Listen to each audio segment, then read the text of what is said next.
Ой-бой, бұл үйдегі бойлерная, яғни қазандық пеші бар техникалық бөлме.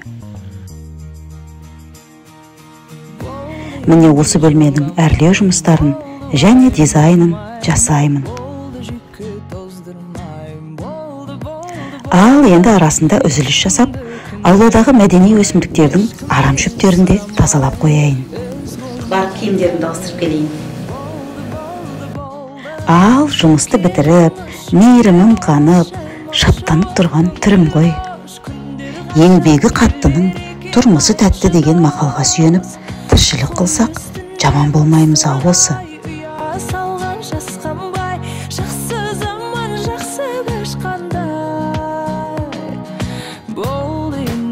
Осы бейне жазбаның толық нұсқасын арнаға өтіп қараңыз. Және де арнаға жазылып, үйдің әрлеу жұмыстарының барлық серияларын қараңыз. Әрі қызықты, әрі жақсы идеялар аласыз.